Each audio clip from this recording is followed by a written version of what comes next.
Oh, how to build a pub. Hello, and welcome to the Build Pub podcast with me, Alex Ravenhall, the only person to call chicken nuggets chicken yogurts till he was 12 years old.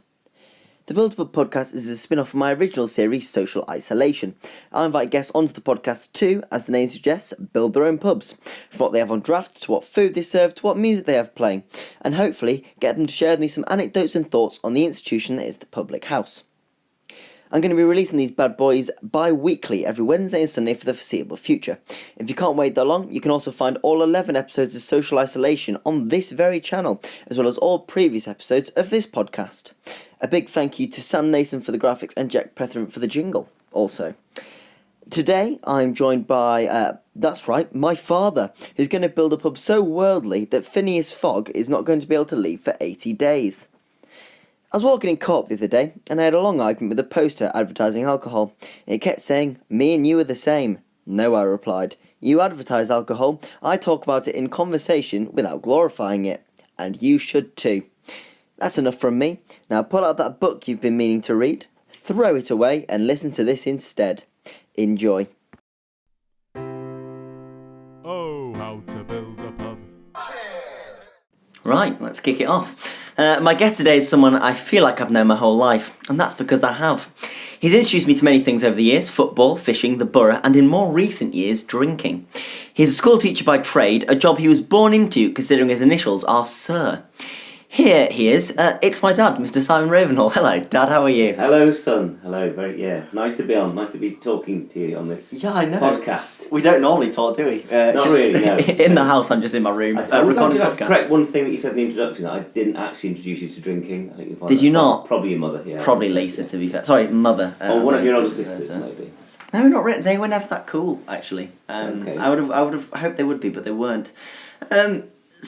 Yes. Simon, Mr. Dad. Ravenhall, Dad, Anything Sir, you want. whatever What do you you like? fancy. What is the pub to you? Bit of a cliche, but it's somewhere to go on a weekend to relax, have a drink or a few drinks with friends. And I like the smell of the pub more than anything. That smell of stale beer, Yeah. crisps. I'll tell you what, that sounds horrific, but there's something in that. I work in a bar, as you know. Yes. But I love Apparently the you put smell. a really good pint as well. Yes, as you I told do. me, yes. I'm very good at pulling pints. In fact, one time I spilt nearly 2 litres of Amstel on the floor when I first started You pouring did? drinks because it just kept going. I didn't really know how it worked. But I'm getting there. I am getting there. You inherited that from your mother, who was a very shit barmaid. Sorry to swear. Yeah, but she was wasn't. also very good at downing drinks. So, you know, She was. the Lord giveth and the Lord But receiveth. if I did tell a slight tale there that your mother, like this Lisa, and I worked in a pub together when we Yes. were. We were I didn't know you students. worked together. We did, yeah. We worked in the Bellevue in Bangor when we were at university, and we would just the two of us were in the pub that night serving, and there was a thing back in the 80s that Mrs. Thatcher introduced called the YTS, which was a youth training scheme, where basically people were paid a pittance to get the unemployment figures down. So the unemployment got to 3 million, and Mrs. Thatcher introduced the youth training scheme, which was called the YTS, which was somebody who just started in a job and got paid a few pennies to work a full week and then had no rights, basically. And the first night we were working in that pub, your mother was so poor at serving drinks that one of the people on the bar turned to me and said, "Is she on a YTS?" Which was quite an insult at the time. Yeah, I bet it was. Yeah. What does YTS stand for? Youth training Oh, scheme. I Christ. just told you, Alex. I don't know why. I don't know why, but YTS in my head was WTS, and that's really weird. Youth training scheme. Youth training scheme. Okay, no, I knew It was that. a way of manipulating the unemployment figures that Mrs. Thatcher did so well. But I'll tell you what, if this podcast's anything, it's political. We love to dive into the Thatcherite ways. Fantastic Excellent. stuff. Yes. That's a good answer. What did I have to say to you? Yes. This isn't actually a podcast, it's an expose. So I found something out from my father. I was in a pub with you, Yes. and it blew my mind. Right. Can you please tell me what I think 7th period is? Oh, at school? Yes. Yeah, it was basically all the staff going to the pub on a Friday night. So it's a 6-period day, And seventh period was going to the pub on a Friday night and having a few drinks. I feel like In the Black Bull, in fact. I've Yeah. been lied to all my life. Is this like done at every school? Well, at my old school in Worcester, in the staff room, there was an honesty box, and there was draft beer in the staff room. And on Friday after school, when school finished at 4:00, we used to go in and have a few pints. As in honesty box, so you'd put on money site, in. yeah, it was an honesty box. So you'd put your £2 in for a pint, which was what it cost back then, back in the day, and you would have a couple of pints at the end of the day, which is quite normal. But you couldn't drink during the day, obviously. Unlike the French, French teachers drink at lunchtime. That's who pissed off their heads, aren't they? Yeah. Good for them. No, it's part of the culture. It's part of the culture. Part of the culture. Drinking isn't just about getting drunk, Alex. No, that's I actually have no tales of getting drunk. That's why I ask you the questions. Right. Yeah. Not much I can really tell. No. If you don't mind, don't listen to any of the podcasts. It's okay. if that's I okay know with you've you. had a few drinks, Alex. I know. It's Just a fine. few. It's fine. I've had a few with you, to be fair. We went to the pub Yeah. during the day and got a Yeah. little bit of drink. In fact, one of my favourite ever memories of drinking was when my 18th birthday, last day of term, I remember. I'd been playing football. We'd been playing football because my dad did the football. It was a very eventful day. Megan crashed her car. It's not about We Megan, got a though, new is car, it? and It's you not and I went about drinking. Megan. Yeah, it's not. It's about my first drink in the pub and turning 18. But Yes, we can talk about Megan's car as much as we want. But yeah, do you remember what drink I bought you? I think. I drank a lager. I don't know. I don't Was drink it lager. San Miguel or something? Yeah, it was something. It was a pint of draft lager, probably Carling or something like that. But it was. I would hope that I wouldn't buy you a car. I'd hope that it was a bit nicer. I don't know, Alex. I don't know. I don't know. But that's a big memory for me. Yeah. And then apparently I ruined it because I poured Jaeger into your drink or something. Did you? I don't remember. We did get a little bit pissed. I remember because it was the end of a school week and I was tired and we had a little bit of alcohol and it was I don't drink well during the day, I have to say. It was about 4:00 and I remember feeling incredibly intoxicated. Yeah. After maybe two pints and we were off our heads and then we just both went home, I think. And it was a big day for me. I had a Chinese and I went off to another party. Did you? Someone Right, okay. organised a party, but that was on my birthday, but not my birthday party. Right. But I took it because free party. Absolutely. You're old, it's fair to say. Thank you very much. Yes. And what I want to know is, I feel like drinking taste changes throughout your life, and that's what I want to know. So what I want to hear from you, Simon, is the drink that encapsulates firstly your uni experience, your 20s, your 30s, your 40s, and something that I didn't ask my mother, your 50s. So let's go back to university. Yes. I think at university and just before, because I started drinking probably about the age of 16, quite regularly. Wow. Going one rule for one, yeah, one rule for another. Absolutely. So I'd go out. Normally it was a school function, sixth form function. So we'd have a disco. We'd drink, and I used to drink Snakebite and Black, which was Don't tell me. Snakebite is half cider, half lager. Yes, and a bit of black. And a bit of blackcurrant. I had served that once, and she was the most annoying whiny customer I've ever had. All right, I hope that wasn't me Yeah. in a later life. But yeah, so I used to drink Snakebite and Black because it got you the most drunk most quickly. Was the thought process at the time. I don't know if that's true or not. Then I'd say in my 20s, I probably started to appreciate real ale a bit more. I started to drink bitter. I don't know particularly what bitters because there weren't many around at the time. Maybe in my 30s started to like red wine. Mum said the same. Yeah, but then she went off red wine or any kind of alcohol because she didn't take anything at all. Basically, like getting a migraine now. So she also had 3 kids, so hopefully she stopped drinking a little bit. So I think the get out of jail free card was because we didn't have much of a social life, so we'd get a bottle of red wine and drink it at home in our 30s. Into the 40s, again for me, really really big fan of real ale, things like Hobgoblin, Landlord, stuff like that, Timothy Taylor's, those really nice, smooth real ale, and Guinness. That's really good. And I think we drank Guinness on and off right the way through university as well, because we were quite close to Ireland, so we used to go on trips to Ireland from Bangor. Yeah, it's also Mum's growing up drink, as she said to me. So she'd been drinking it. Yeah, it's good for you. The slogan used to be, Guinness is good for you. And pregnant women were told to drink a glass of Guinness a day. Glass of Guinness a day to keep it through. It's absolutely true. That's because I find at John Smith's is like a meal in a pint. Yeah, but you see, to me, John Smith's is not the best real ale at all. It's a kind of manufactured, industrial real ale. So it's a bitter, but it's quite a weak bitter. I really enjoy it. Same with Boddingtons. I don't mind them, but I prefer something that's got a bit more life to it. Yeah, a bit more of a personality, let's say. What about IPAs? I'm not keen. I don't like light beers. No, I don't like no. That's exactly me. I hate IPAs. Yeah, not keen. I don't mind lager. I don't like a nice cold lager on a hot day. I like that as well. Cider at all? Not a fan of cider. Did you ever drink it at uni? No, I drank Scrumpy, which was kind of Scrumpy is a kind of homemade cider, originating from kind of Somerset and Taunton, that sort of area. And it used to be quite cloudy, and I do. And one thing I liked from the French aspect of things is the French do a very nice cold cider. Apple cider. Apple cider, yeah. So the one that cider as well. Patrice used to bring. Yes, it's called Pommeau, Pommeau, and it's made from apples, which is pomme in French, obviously. Yes. But that's quite nice. 50s? Whiskey. I'm a malt whiskey man. Yeah, I like a malt whiskey. My absolute drink of choice now is a nice. I like them smoky and I like them peaty. Peaty. What is peaty? And smoky. It tastes of peat. Not soil. No. Although we do have this weird thing where we both like the smell of wet soil. Yes. So it's kind of genetic maybe. Yeah, maybe we are similar. So whiskey is my drink of choice now. A nice malt whiskey, a nice 10-year-old Glenmorangie or an Aberlour or something like that. You do get a ridiculous amount. It has been your birthday recently. You did get a ridiculous amount of whiskey. I'm an easy to buy for person, really. Yeah, that and jigsaws and your sausage. Yeah, get me a jigsaw and a bottle of whiskey and I'm anybody. Just, if anyone's listening wants to send a gift, please feel free. Great. Lovely stuff. So you mentioned uni a little bit. Yeah.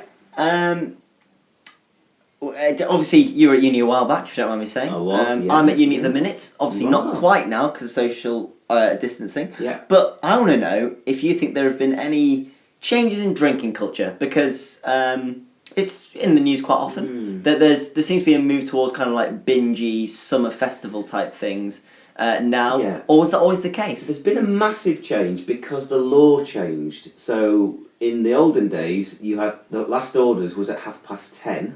And you had to be out of the pub by 11 o'clock. So the law was you could start serving. I think there was also a pause during the day. I think you had to close at sort of 5 and open again at 7.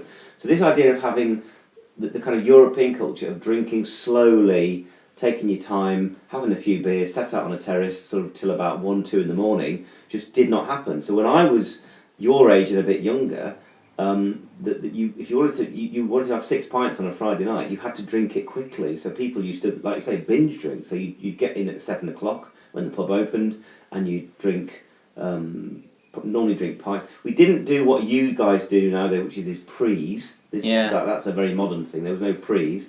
But when we were poor students, we might have had a bottle of wine or something in the house, or some beers before we went out. But no, it was just because it was so you had to binge drink. You had no choice if you wanted to get drunk. That's very interesting because people say nowadays that it's the other way around, but I like that. That's a good subversion of it because, as you say, you haven't got as long to drink, so you got to drink a lot more in the time you've got. It's a very English thing. The idea of getting as drunk as you can in as little time as you can to therefore be very drunk and vomit and whatever is a very English thing. The Europeans don't do it. They just haven't. They'll drink the same quantity if they're on a night out, but they'll do it from 4 in the afternoon till 2 in the morning. Possibly a healthier relationship. I think so. I think so. Yeah, it's a very English. It's a very English thing. Binge drinking, I would say. You've had stints in both France and Russia. Yeah. What's drinking culture like in those countries? Everyone knows what it's like to drink in England. If you go into a pub in France or Russia, what's it like? Is it exactly the same, or is it very different? So Russia was very, very different. There weren't any real. The bars, when I was in Russia in 1989, and the bars in Russia at that stage were basically for alcoholics, because Mikhail Gorbachev had closed the bars. He tried to prohibit alcohol because they wanted to get the vodka consumption down. So most of the drinking I did there was socially at people's houses. Yeah. But in Russia at the time, the bottles of vodka had a ring pull on them.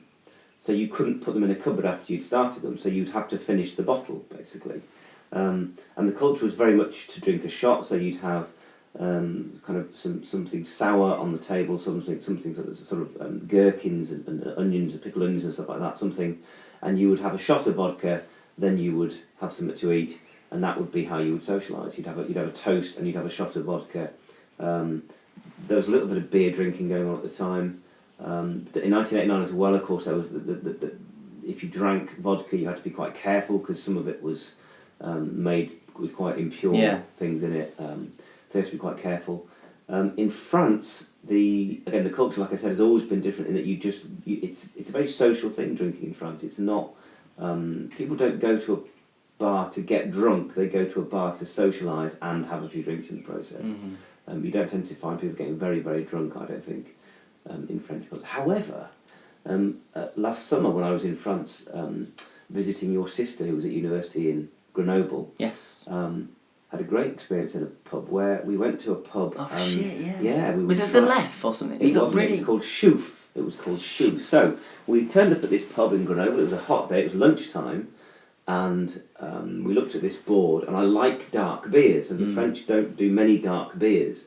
So I asked the barmaid for the darkest beer on the menu, and it was called Chouf. I said, "Oh, yeah, give me another pint of Chouf," basically. So I had a pint of this Chouf and it was gorgeous. Went down and it was a hot day, so I drank it quite quickly. And I thought, I'll have another one of those. So I think my wife Lisa and your sister were drinking lagers, bottles of lager. Yeah. I had another one of these drinks. And then I started to feel incredibly drunk. Literally, the room was almost spinning. I thought, this is ridiculous. I've had 2 pints of beer. Yeah. And I looked back up at the board that all these beers were on, and it was something like 11% proof.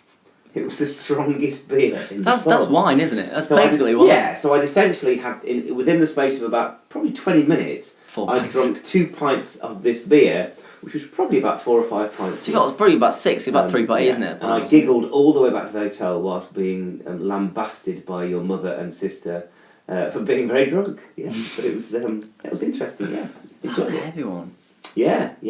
It was definitely 10%. It might have been slightly more, but it was the at least strongest one they had. Yeah. Bloody hell. But again, the Belgians and the French make much stronger beers than we do.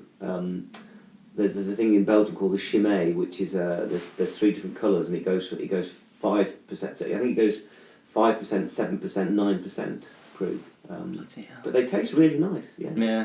Well, one of the things I've learned from this podcast is I need to go out and try more drinks. So tell you what, give me one recommendation for a drink I should try. The Chimay, the Belgian beer Chimay. Belgian beer Chimay, right? Chimay. I'll add it to the list. Yeah. You've obviously had quite an eclectic taste in your alcohol. What I want to know is the most expensive drink you've ever had. Right. With this one, it can be either all out just to money, or it can be like you massively overpaid for something. Yeah, I think it's probably the latter. I love going to Edinburgh and been there a few times in the past few years. And I was in Edinburgh with my wife Lisa and your sister Megan, and they decided they wanted to go to Phoenix, to the rooftop bar, after a day's shopping, and they had a couple of cocktails, and I can't remember what they cost, but they were ridiculously expensive, and it hurt my wallet, Alex, as you can imagine.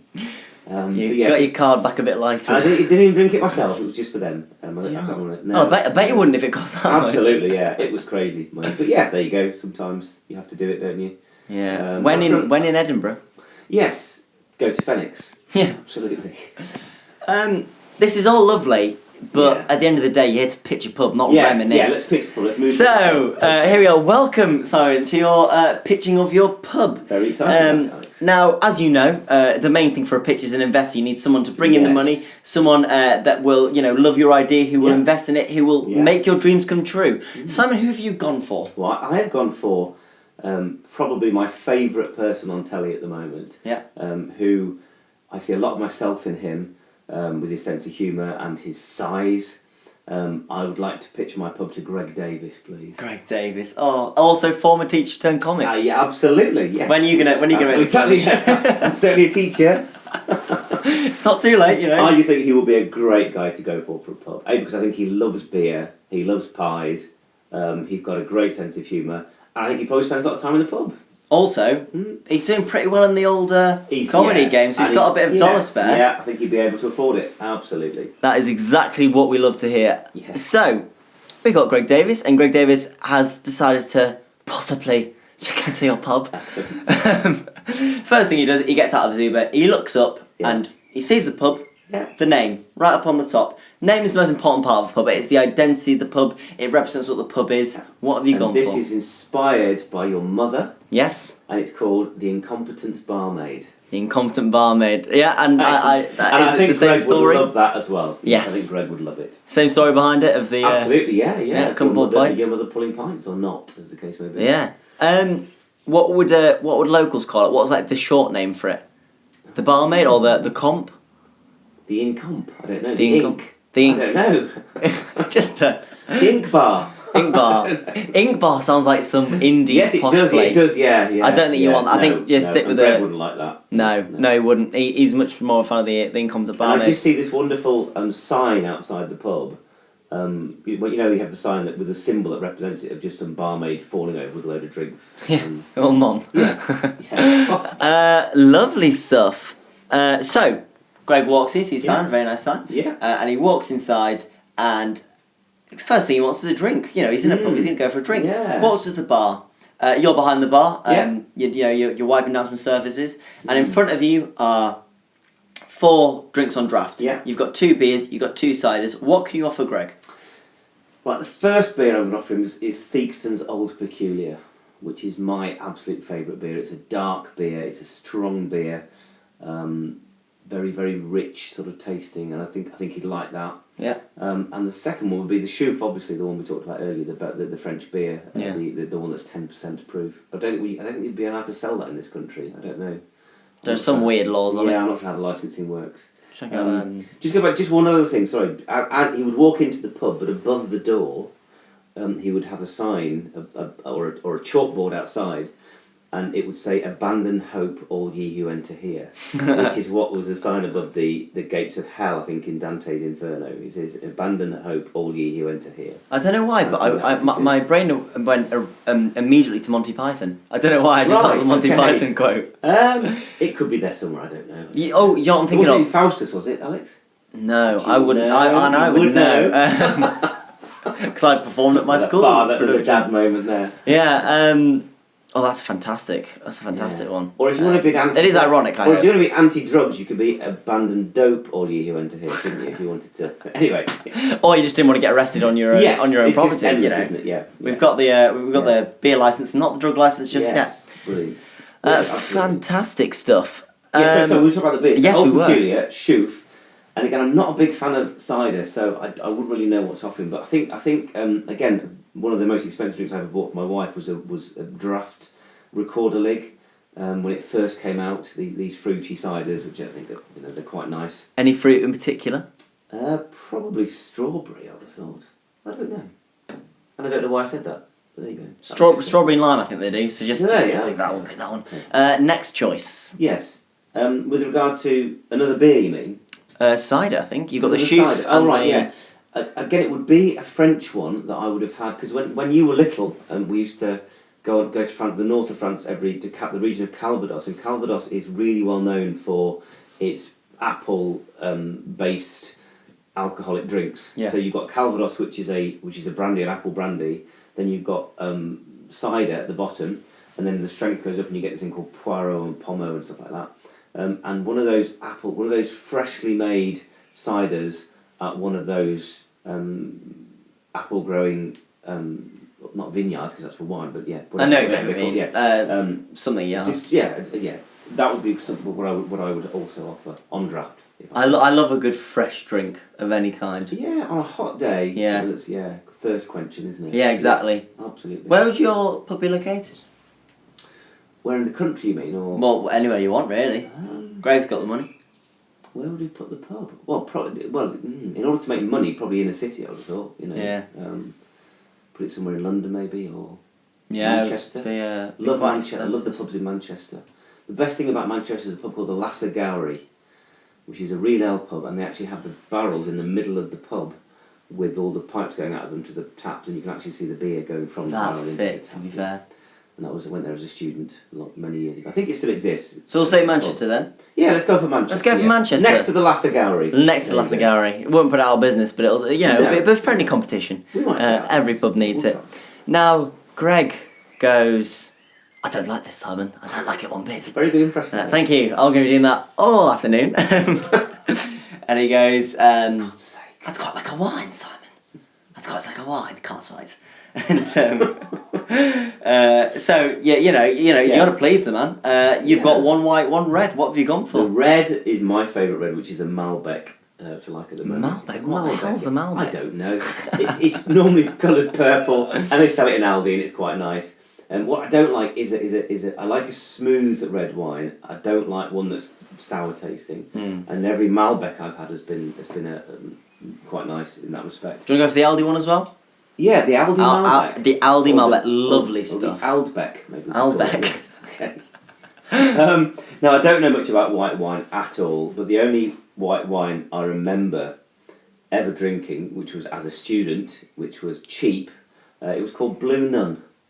I don't think they make it anymore, but it was a really cheap white wine that you could get if you wanted to have a few drinks before you went out. Yeah, not Prees, because they didn't exist. No, we didn't but, Prees, but if we were drinking at home, if we had a student party and you wanted to get something cheap, you'd get Malbec. Yeah, you get not Malbec, you get Blue Nun. Yeah. Fantastic. Okay. But Greg's not done playing with you. He's just having a laugh. He's pissing himself. And he goes, no, I'm sorry, Simon. But having said, if it's Greg Davis, he's probably drunk all these things and is moving on, isn't he? Yeah, that's true. He's probably had a few pints, had a bottle of wine. And he's now onto the spirits. Yeah, exactly. You've got 3 to offer. Right. You can either go for 3 types of alcohol. I apologise for the horrific voice break there. Okay, still hitting that puberty at age 20. I know. And to me, you'll always be a 3-foot high child with a high pitched voice. Yep, a little hobbit, which I was until I was 16 years old. Everyone, nice little fact for the listeners. Yeah, I'd be 17. So you've got 3 spirits. Now, what you can do with this one, you can either go for 3 types of alcohol. So your vodka, gin, rum. Yeah, okay. You can go for 3 specific types of a certain alcohol. 3 types of gin, or you can go for different types, but specifics for each. So Absolute vodka, Gordon's gin, etc. Okay, right. You've made it very complicated. Oh yeah, try to. I think I'd go for whiskey, vodka, and any kind of pastis. Do you know what a pastis is? No, I don't. So it's a French drink again, and it's kind of aniseed flavoured drink. So Pernod. You know No, but aniseed's quite sweet, isn't it? Right, Pernod is a drink they have in pubs over here, but again, I thought you'd have heard of that, but sorry, I couldn't have a barman. Call myself the owner of a pub podcast. Yeah. Pernod is the one we have over here, but there's a thing called Ricard. There's all sorts of different things called a pastis, and a pastis is an aniseed flavoured liqueur. Okay, so those are the 3 I would do. Vodka because of my Russian connections. Any vodka in particular, or just a Russian vodka? I'd go for a Stolichnaya probably. Yeah. But yeah. And you had the best way to drink vodka is out of the freezer. So you put it in the freezer and you pour it into a shot glass and you drink it, and it is sublime, as you would say, Alex. It's the most lovely drink in the world. Very smooth. I'll tell you what. On that note, I love Aldi with all my heart. Not the greatest for vodka. Okay. Really not. If anyone out there's thinking of trying a bit of vodka, don't go Aldi. Next up. Okay. Whiskey. So vodka. Pastis, and then a whiskey and a nice malt. So probably an Aberlour, I would say. Yeah. So one thing I've learned from this podcast is that it seems like you're a French teacher, but I couldn't be sure. How did you guess? Lovely. Now, it's Greg Davis. Yeah. Of course he's going to go for your signature cocktail. He's just been pulling your leg all night. He wants something fantastical. He wants something spectacular. So what I want from you, Simon, is your signature cocktail. I can see the grimace on your face already. I need a name and ingredients for you to answer this one. I don't know any... Strangely, I used to be a cocktail barman. Okay, I used to work in a nightclub when I was 22, behind a cocktail bar, serving cocktails to drunk people. I used to do pina coladas, I used to do screaming orgasms, I used to do slow, comfortable screws, screwdrivers, they all had screw in them. Yeah. Tequila sunrise, all of those, I used to make them and serve them, so Black Russians, all sorts. Never really drank them myself, not a big fan of cocktails, and so what I would have in my pub is on loop, I would have the worst film Tom Cruise ever made early in his career, which was called Cocktail. Now, I'm a massive fan of Tom Cruise, but if you ever watch the film, Alex, you will cringe. It is a terrible, awful film called Cocktail with Tom Cruise, and I think Greg would appreciate the humour there. So I have it on loop in the pub, just constantly playing through. I'll tell you what, he'll take that, so he'll go and sit and watch that, but he does want a bit of a strong... So what he's going to ask is for your recommendation. So what would you recommend for Greg? Big question, because, if you're recommending all the drinks, you mean? Of all the drinks you just said, which one would you recommend for Greg? What do you think Greg would enjoy? Old Peculiar. Old Peculiar. Absolutely. Right. Pint. Yeah. Greg gets Old Peculiar, he goes and sits down. You Yeah. pass the first test, everything's going okay. Excellent. About an hour passes. And Greg, he's in his signature cocktail. He's managed to attract a crowd. People love him. Yeah. And it gets a bit. Time goes on. He goes, Simon, come over here. And you sit opposite him, and he goes, "It's going well. You're doing all right." Excellent. Thanks, Greg. Yeah, it's all right. It's very much You're a in character there. It's great. Thanks. Oh yes, yeah. No, I take this very seriously, Dad. And he's sat there. He's saying, I'm enjoying it. There's a good atmosphere in here, but I'm just a little bit unsure about what the vibe is. I can't quite click with the place. And to know what that vibe really is, I need to know a bit more about you, because you've set the atmosphere. Yeah, of course. Yeah. And the best way I can know about what kind of atmosphere you're imposing on this place is to know what is your best pub experience. So I know that whenever you're in the pub, you're emulating that or trying to create something of a similar ilk. So, Simon, what is your best pub experience? Oh, my worst. I'll go for best. Okay. You should have prepared for this. Right. No. This was actually this is quite an easy one, I have to say, because it goes back to my love of football and our mutual football team, which is Middlesbrough FC. Yep. And I remember in April 2006, Middlesbrough were, I think it was the quarter-final, it could have been the semi-final of the UEFA Cup, okay? Steve McLaren was manager, and he was a brilliant manager, in my eyes. This was just before he became the England manager. It was probably on the back of his success with Middlesbrough in this particular... In the Europa League. Yeah, in the Europa, yeah. And Middlesbrough it was a second leg, and we played a team called Steaua Bucharest.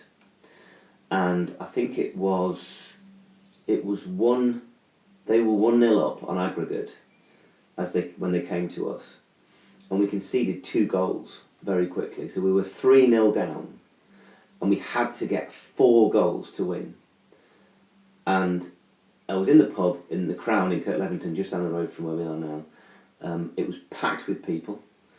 It was on Sky Sports, and they had Sky Sports then, and got very drunk and watched Middlesbrough come back from 2-0 down, from 3-0 down overall to win 4-3 on aggregate and go through. And it was there was a commentator on Tees FM, BBC Tees, called Ali Brownlee, who passed away a couple of years ago, and he was so excited that he invited the whole of Teesside round to his house for a Palmo when we got to the final. And if that is not the most quintessential Middlesbrough moment, I don't know what it is. That is, isn't it? Yeah. I mean, Brilliant. I must say, as I am, embodying Greg, there might be a bit of a bias here, but that's a fantastic. Yeah. I'm jealous of you. Excellent. That I didn't get to experience that. Best I got was losing to Norwich 2-0 at Piss in Wembley. Yeah. Oh yeah, great. Cheers for that. McLaren did that. There was a super sub called Massimo Macaroni. That was his name, Macaroni. And for some reason, McLaren used to bring him on with about 10 minutes to go, and he scored. I think it happened in about 3 of the matches. Yeah. And Alex, you went to one of the matches in that competition. Yes. It was 2006, so you were 6 years old. 6 years old. You should know that, Dad. Yes, I think you were actually 5 at the time. And it was against Stuttgart, and it was at home. I think we won the first leg 1-0 in Stuttgart, and we had to therefore draw to go through to the next round. And it was an evening match, and you fell asleep. Yeah. And you slept all the way through the second half, all the way while I carried you back to the car, which was about a mile away, broke my back, and then woke up. And you never let me forget, did you? No. You never did, you Had a bastard. bad back ever since. Thank you, son. Tell you what, that is a fantastic answer. Just because I'd say I might be a little bit biased, but that is just because You can imagine the atmosphere. It was just brilliant. It was just amazing. it's something that I wish I'd like. The Leicester, I wish I spotted Leicester. Do you know what I mean? Just for these moments that I'm not gonna lie, in my lifetime, I'm not gonna get as a pissing Middlesbrough fan, am I? Yeah, no. We not. peaked in 2006. Fantastic. So you go away, you pass your next test. Greg's very happy. Okay. Greg's pissed. I mean, we expecting anything else. He's absolutely off his head. He's just Still loving funny, though, life. still funny. Oh no, he's even funny if anything. Yeah. And he's actually got a morning gig tomorrow, a Right. charity gig, and he can't sack it off, and he needs to sober up. So what does he do? He pulls out the food menu. On that food menu is 3 set meals. Now, Dad, you might not know this, but the reason Greg Davies is so funny is that when he was 6, he came across a box, and in that box was a time machine. And he decided that he would use the time machine to go and see every great comic of the last 70 years live. Right. And he went through, he saw the comics, he learnt all the tricks, and that's why he's a very good comic. That's beside the point. What I'm saying to you is you can use this time machine to get any meals from throughout your whole life to use in your pub. So please don't feel restricted at all. I should say this before you prepare answers for the damn question. Okay. But here you are, yeah. So 3 set meals for Greg, please. Okay, so first set meal is again going back to the 80s, Mm-hmm. and it's a thing called chicken in a basket, and it used to be served in every. It was a typical pub meal. Yeah. So you'd get a basket rather than a plate, and you'd have half a roast chicken in there with chips, all the ketchups, mayonnaises, whatever, and that was your staple diet, and it was absolutely gorgeous. So half a roast chicken and chips. It's served in a basket. I don't know why it was served in a basket, but it was served in a basket. So iconic that it was emulated in Life on Mars. It was indeed, yes. Yes. Absolutely. I remember explaining it to you then. You watched it. Option number 2. Number 2, again, I know Greg would like his food. I think he likes it quite stodgy, so I'm going for a chicken parmo. He would love. He would. He would love a chicken And parma. for those people that aren't from Teesside, a chicken parmo is basically chicken cooked in parmesan, and it probably has about 6,000 calories. But it's Genuinely 2,600. Is it really? Right, you've actually researched it, and it's absolutely gorgeous. It's kind of a chicken breast or a turkey breast cooked in deep fried with parmesan cheese all over it. It's absolutely gorgeous. I'll tell you something. About my podcast about half and half with my friends from university and my friends from home. And yes, my parents are my friends, and you know which is which because you get to the food and all the people from here say a parmo. Yeah. So you know exactly who's who. Lovely. I mean, I'll let you pick the last option, but I'm pretty sure that's what Greg's going to go for. Option number 3. Option number 3 would be a really good curry. Curry is my absolute food. I want choice. some specifics. What are you saying? Lamb biryani? I'd go for probably a lamb balti from Akbar's. But which one? Birmingham? Probably the one in Middlesbrough, but I know there is one in Birmingham because we've taken you there when we visited you at university, Alex. But yeah, I just love a curry. My absolute. If I had a last meal on earth, it would be a curry. I have to say, with a nice keema naan, and which I think Greg would like as well. Keema naan, lamb balti, and poppadoms, obviously with all the dips at the start. And a nice pilau rice. See, this is difficult because I know Greg Davis from Into Things loves a good curry. Does he? But I think, just because he'll never heard of it before and just how fantastic it is, he'll go for the chicken parmo. Yeah. Lovely stuff. Right, you piss off again. Yeah. You get him his parmo, he eats it, he is over the chuffing moon. He has an amazing time with it. He turns to you and goes, "You magnificent beast." And he eats away, and he has a great time. And then, as he's finishing his last morsel of chicken parmesan, he looks up to you and he goes, "What is this song? It's a fantastic song. I love this song." Now, what he doesn't know is you've just bought yourself a new spangled jukebox. And on that jukebox, you've just put on your first album. But it just so happens that first album is such a perfect album for your pub. Yeah. You don't even need to put anything else on. You just play the same album on repeat. What I want to know is 2 things. Firstly, what album have you picked? Secondly, what exact song do you think Greg loves? Okay, I'm going to go for probably one of the first albums I ever bought, which was, I can't remember what it's called, but it's by Marillion. And it was With Kaylee on? Yes, it's got Kaylee on, and it was what was it called? I honestly can't remember. I'm very sorry. That's all right. Well, people will search it. Yeah, a great album. I've got it. and I would play him Kaylee, which was that song that you know because I've played it to you many times from the 80s. I actually learnt it from Peter Case Karsha. I'm really sorry. Oh, I'm so sorry. Lead singer was called Fish. Oh, Yeah, fantastic. just brilliant, yeah. Yeah. He was Scottish, yeah. Can't go wrong with that. Scottish fish, lovely. Yeah. I was thinking like... Salmon. Yeah. No, I did that. Or a sturgeon. Hey! Just keep giving. We can just do this for another hour. Fantastic. Lovely stuff. He loves Kaylee. I love Kaylee. Good. Fantastic Good. choice. Yeah.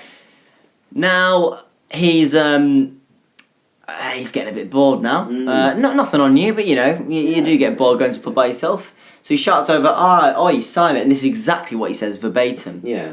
What game / and/or activity do you have? He says exactly that. And you turn around and you say, "Greg, I have a small performance stage." Yeah. Just down to your right, Greg. And we have a karaoke machine. Because and you don't know this, Alex, but I actually love karaoke. Do I not know this? No, but I've never done a karaoke with you or in your presence, have I? We did one for Rosie's birthday. Oh yeah, okay, just using YouTube. But when it was quite a new thing, so again, I'd say this was back in either early 90s or late 80s.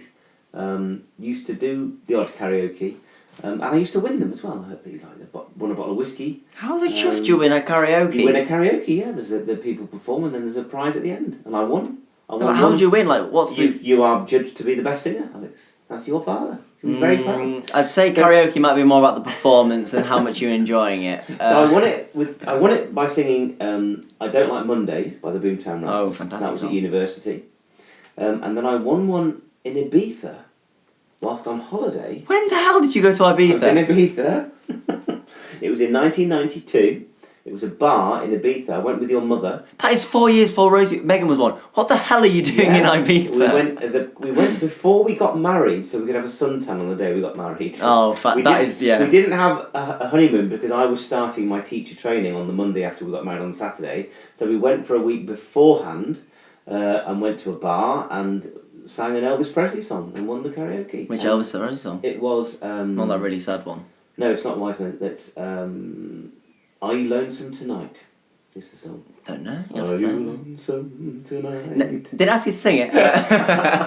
Do you miss me tonight? That one, yeah. Did you sing it with Mum, or was it duet? No, good not. No. Right, Mum would not be up for that. No, Mum, she can't sing either. Unless she had a bit of Merry Down. Yeah. She'd a lot of Merry Down. Yeah, a lot of Merry Down. Well, that was the whole point of the Merry Down Society. It was brilliant. Yeah. Fantastic. You've smashed this so far. Thank you very much. Greg gets you back sat down. Yeah. And he goes, "You seem like you're good management. Excellent. Thanks, Greg. But I need to know a worst case scenario. I need to know that your pub won't end up like a worst case scenario. And to work that out, I need to know what is your worst pub experience." Now, regular listeners, you might realise that the question's usually most embarrassing experience. I don't want to know what my dad got up to in his youth. I'm okay. I'm sure there'll be a drunk time we're at a barbecue when he'll tell me all about it. I will. But for now, and for you guys, no one's... I'm okay, thank you. So, take that out of this. What is your worst pub experience?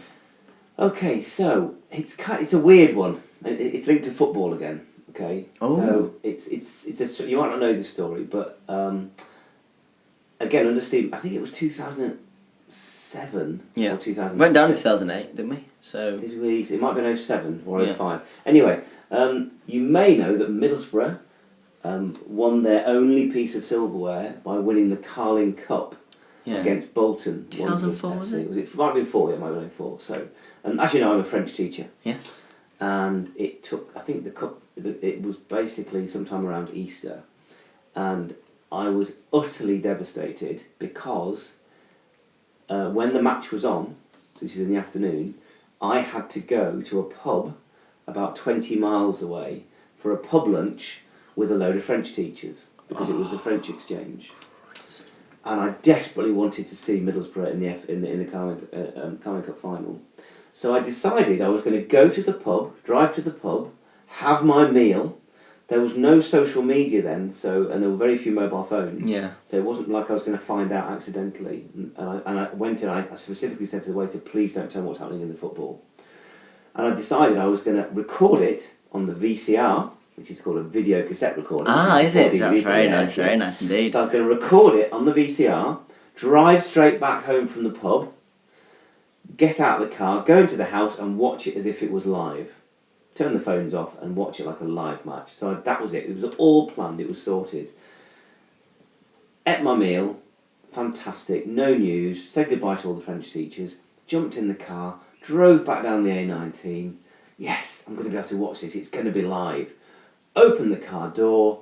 And all I could hear was car horns going left, right and centre. Everyone was beeping their horn because obviously Middlesbrough had won. So that pub ruined my enjoyment of my football team's only ever winning of any silverware. That is That a is fantastic pub experience. That I can tell you about, pub experience. Oh yes, yeah. Save those for the weddings. I will do, yes. And oh yes, I will. Lovely. I'll tell you what. I'm Greg Davis, and you're Simon Ravenhall, the owner Yes! of your own pub. Congratulations, Yes, you smashed it. incompetent barmaid. Yes. I must say, Homage to I hate to be a bias, but definitely those two football stories nicked it for me. They were fantastic Excellent. stories. Good. Absolutely I knew that would work with your love them. your Yeah, Middlesbrough even though I affiliation. am Greg Davis, but Greg Davis is a sorry, massive Greg. Borough fan, as you Yeah. know. Fantastic, absolutely lovely. Not only is he going to finance your pub, Excellent. he's going to give you a signing on bonus. Ooh. And that signing on bonus is the use of his time machine that I really niftily... Another time machine? No, it's the same one that Same I one. set up Right. earlier. And the rules he said to you is, you can have anyone. I know loads of people, me or Greg Davis. I can get anyone you want. They can be dead or alive, friend or foe, celebrity or not. Anyone you want, Greg Davis will get for you. So, you tell him who it is. He walks out, because it's a time machine. Immediately, all 5 people walk through the door. What I want to know is, who do you want to have a drink with? Who are your 5 people you want in your pub? Awkwardly, they're all still alive, so he doesn't need the time machine at all. Well, it Thanks, also Greg. works as really quick teleportation transport. Right. So, teleport device. Brilliant. So, thank you for the teleport device. I can use that. So, weirdly, I would have Greg Davis, because he's there. So, yeah, forget that one. So, I would go for Stephen Fry, first of all. Yeah, popular choice. I just find him the most fascinating man. I think he's incredibly intelligent and has so much knowledge. I'd love to talk to him over a few pints. I'd also like to invite Catherine Tate, who, again, I just find incredibly... Not all of what she does funny, but a lot of what she does very funny. And I'd like to pick her brains about her comedy and various other things. And the other 3 people, and this sounds incredibly corny, would be my 3 children. I was so scared you were going to say your Megan, daughters and your wife. Rosie and Alex, because as they are all now adults and drinkers, I very much enjoy their company. And if I could have a 6th person, it would be the wife as well, okay? Just in case you ever listen to the podcast. If it was a 6th person, it would be Eddie. No. I genuinely would enjoy your company there. Yeah. That was very, very It's nice okay, of you. it's Thank fine, you very it's much. fine. You definitely made my list as well. I know I didn't. Haven't done a full list on purpose. So I can keep that anticipated. Yeah. That is fantastic. And I genuinely have enjoy said- drinking with my children. I have to say. I enjoy socialising with my family. Yeah. Any in particular? Do you remember? Any child? If you say Megan. Because I remember... Any particular times? Yeah, because as I said, like for me, I don't know how much you know this, but my first drink on my 18th was like one of the biggest memories I've ever had. All around the boozer. Yeah. And just me and you as well, before everyone else came. It was a really big moment for me. Yeah. That was huge for me. I think for me, it's going to be sitting out in our holidays, in our holiday homes in France. We every year we go to France for a couple of weeks and we hire a house. And I just love to sit out drinking with my family, having a few glasses of red wine, a few beers. Chilling. Game of cards. Yeah, game of cards, yeah. Game of Risk, occasionally. Lose Barney. Yeah. Barney's the dog, by the way, not one of our party. Fantastic stuff. Yeah, that's it. Simon Ravenhall, you're having a great night. Your kids are buying you drinks, even me. It's very, that's very a rarity. Jesus. Stephen's having a good time. Well, who's your Stephen Fry and... It was Stephen Fry, Catherine Tate. Catherine Tate. Yeah. Everyone's getting on really well. Yeah. I'm talking about Catherine Tate about a lot of comedy. Megan and Rosie having a good conversation with Stephen Fry, as are you. It's going really well, lovely evening. And it gets to about 11. and you haven't paid for a thing all night, which once again, not going to happen with your kids. Usually this premise works a lot better, but obviously you know the truth, as do I. I do. But it gets about 11 o'clock and you go, right, stop it, you've been giving me loads of nice drinks all night, I'm going to go and get you all a drink. But you forget to ask them. So you get to the bar and you don't look like an idiot. So instead, what you need to do is you need to decide what the round is, what everyone's go-to drink is, and I want to know your drink as the last one. So what would Stephen Fry drink? What would Captain Tate drink? What would each of your three kids drink? So, I think Stephen Fry is definitely a kind of gin and tonic man. Yeah. Sophisticated, cool, strong. Yeah. Catherine Tate, what would she do? She'd probably be a wine drinker, I think. Yeah, red wine. Or maybe even like a Prosecco, I would have thought. Yeah. Nice Prosecco with a bit of fruit in it. Bit of fruity Prosecco. Right, your eldest sister Megan would probably drink gin. Of some What kind. type of gin? Probably... Just a non-flavour, like a... No, probably... Yeah, like a normal gin, I think. Yeah, maybe with Coke. Coke, yeah. Diet Coke. Yeah, Diet Coke. Possibly. Rosie would probably have a beer, probably a bottle of Bud. Budweiser. Or Bud for Bud. The one that you stick a lime in, what's that called? Oh, Corona? Yes. Topical. Got to come at some stage. Yeah. You might have a Corona. And you, Alex, would probably have a pint of lager. Yeah, what lager? That Polish one, I can never remember. Asahi. Not Sorry, Polish. it's Japanese. But thank you very much. And on that note, we'll finish the podcast. Marvellous. Thank you so much. Thank It's you, been an Alex. absolute joy. It's lovely to do it in person as well. It's Been nice a to see pleasure. your face. Been an absolute I've got a couple of thank yous if you don't mind holding around. Of course, please do, yes. First thank you goes to Sam Nason for the graphics. Have you seen the graphics? No. They're very good. You should look at them. I will do. If you look at any of the podcasts, if you're any supporting me as an artist, you'd know. Number 2 goes to Jack Phelan for the jingle, which you have heard. A big fan of the jingle? Yes, love it. Absolutely love it, yeah. Well done, Jack. That's my father's approval. That's all we ever wanted. And thank you, number 3, is to all of our fans, which, let's face it, are probably my friends that you taught at school. Yes. Who prefer you to me, which is a constant in my life, but I'll take it. And finally, this is a bit of a trick for you. A last thank you to you again. Thank you so much. It's been absolutely lovely having a chat. You're very welcome. And that concludes today's episode. There we go, got there in the end of the Build Up Pub podcast. Thank you for listening. Oh, how to build